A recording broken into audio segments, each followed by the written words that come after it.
Maligayang pagdating sa Mystic EA Channel. Ngayong gabi, ipapasyal namin kayo sa kilabot na mundo ng Star Mall, alabang sa Muntinlupa City, isang lugar na kilala hindi lamang sa pamimili, kundi pati na rin sa mga kababalaghan at mga kwentong nagdudulot ng takot. Sa loob ng higit 2 dekada, ang mall na ito ay naging pugad ng mga urban legend. Maraming naniniwala na ang Star Mall ay itinatag sa dating sementeryo ng Alabang, dahilan kung bakit ito ay tila pinamumugaran ng mga ligaw na kaluluwa na hindi matahimik.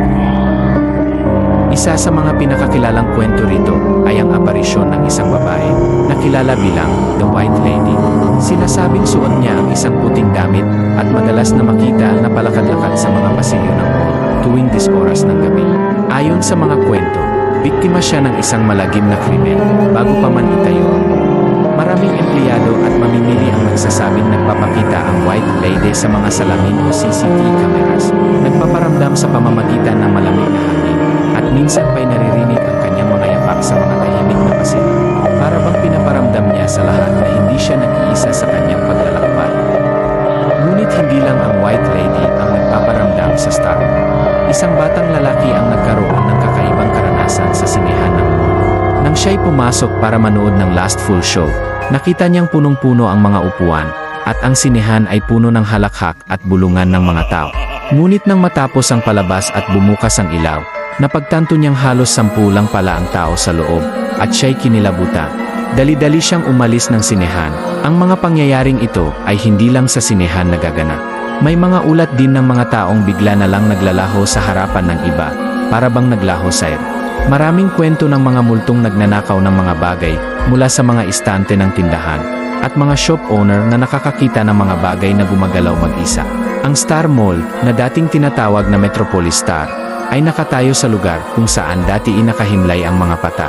May mga nagsasabing hindi nayalis ang mga labi ng mga namatay bago itayo ang gusali, at ang mga kaluluwang ito ay nagiging marahas dahil sa pagkagambala. May mga ulat din ng mga mamimili na nakakaramdam ng malamig na kamay na hindi nakikita, may humihipo, tumutulak, naninipa, at minsan pa'y hinahalikan sila ng di nakikitang presensya. Ang mga litrato na kuha sa loob at labas ng mall ay kadalasang nagpapakita ng mga anino at mistulang uso. Marami ring nag-ulat na pagkatapos nilang mamili, may mga kakaibang bagay na sumulpot sa kanilang mga bag, o di kaya'y nawawala ang kanilang pinamili at napapalitan ng ibang item na hindi nila binil. Ilan sa mga grupo ng ghost hunters ang nagpapatunay na ang Star Mall, Alabang ay isa sa mga pinaka-haunted na lugar sa Pilipinas. Ang mga misteryosong pangyayaring ito ay nagtulak sa marami na mag-isip kung ano ang tunay na dahilan ng mga kababalaghan sa lugar na ito. Matapos masunog ang mall noong January 8, 2022, ang tanong na patuloy na gumugulo sa isipan ng marami ay, ang pagkawasak ba ng Star Mall, Alabang ay dahil sa mga kaluluwang naistorbo? Ano ang palagay mo?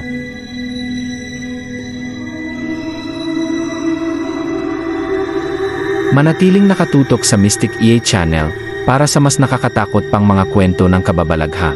Tandaan, kapag dumilim na at naging tahimik ang paligid, panatilihin mong bukas ang iyong mga ilaw. Hindi mo alam kung ano ang nagtatago sa gilid ng iyong paningi.